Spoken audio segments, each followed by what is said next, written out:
we're going to take off the 15-minute. So now we're left with a 1 minute buy side imbalance, sell side inefficiency, fair value gap. My stop loss was placed just below here, right at that candle's opening. Why? Because it's going to respect that 1 minute fair value gap, because we've already did what? This is the low of the fair value gap on the hour. This is the high of the fair value gap on the hour chart. So I watched as it went down. We went through it to touch the top here. We hit it. I bought it first at the top of the fair value gap using that right there. I wanted to go in with that, and then I added more, and then I added it one more time just to show you that I was not fearful of the stop being hit, because the logic is that 60-minute fair value gap is now going to support it because we've already closed in the 1 minute. There's no need for it. There's no need for it. Why? We're also running out of time. It's 25 minutes after 3 or 15:25.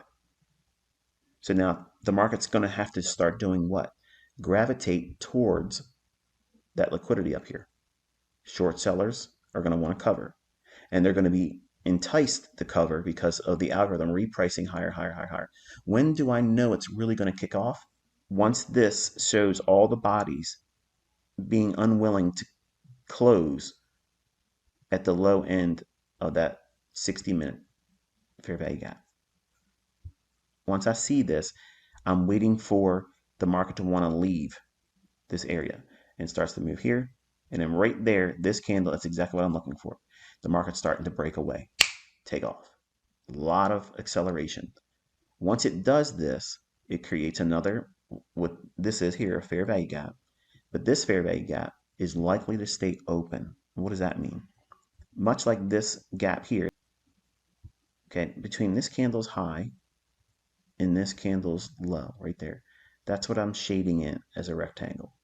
The market comes completely down and fills that in right there. And it does it again here, and it does it again right there. Perfectly. That's not support and resistance. It is absolutely the algorithm. Okay? And once it does this, it completely closes that in and then leaves it. But it starts off another fair value gap right as it leaves this one. So it's not going to do what? It's not going to be consolidation, expansion, reversal. It's going to be consolidation, expansion, and continue. It can consolidate and then run higher, but it's not going to consolidate, expansion, come right back into a retracement. That's not what it's going to do. The algorithm's going to leave this little area open. It wasn't going to go back in and close this range in or overlap what you see here. This up candle, that range between this candle's open here and this candle's low here, that one single up candle, that green one,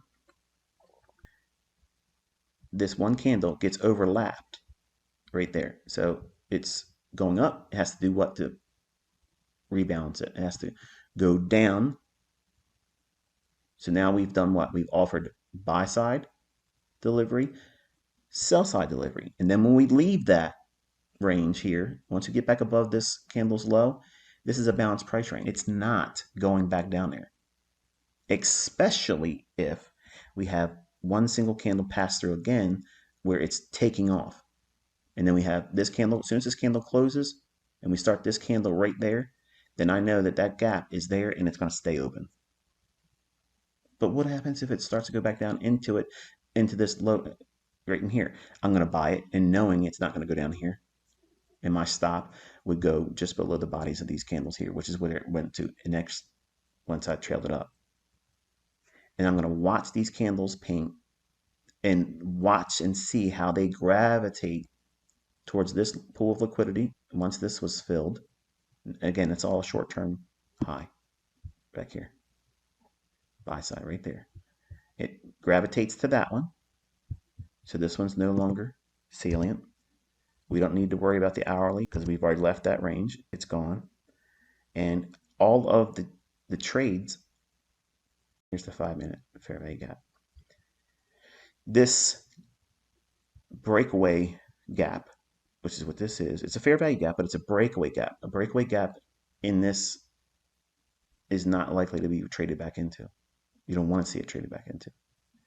And if we take this 5-minute off, because now we know that that's where it's likely to occur, this suddenly takes on a whole new dynamic when you see everything I'm doing. I'm buying at the top of the fair value gap right here as it goes into here.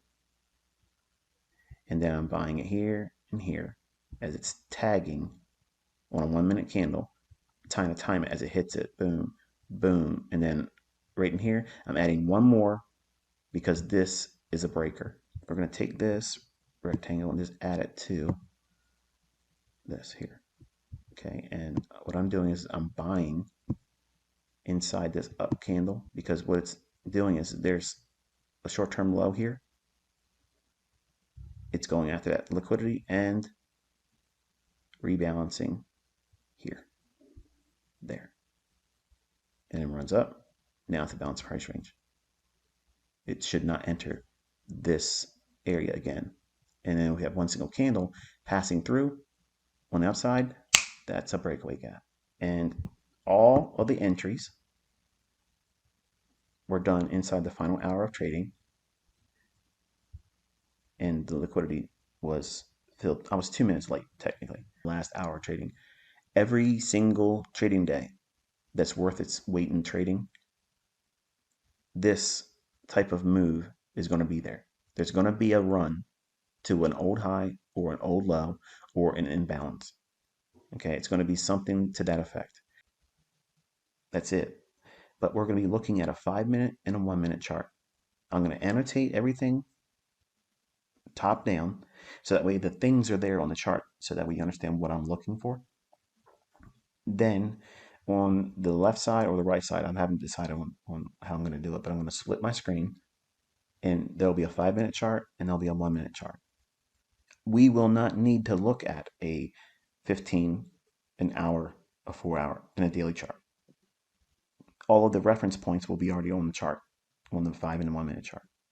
So it allows me to keep your focus on what is important to be monitoring right then and there. 1 point drawdown using a breaker.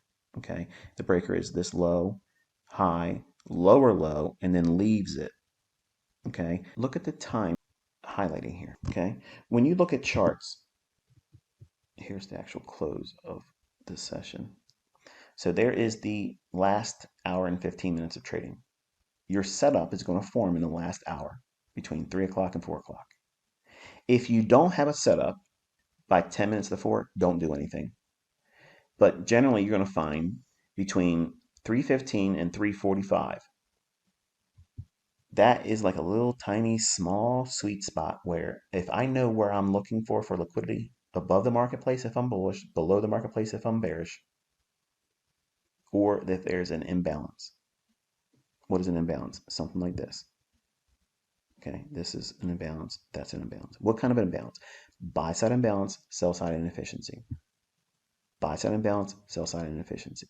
Okay, I'm looking for that as a draw on price. It's going to pull it up to get back into one of these areas like it did here, or it's going to go up above an old high.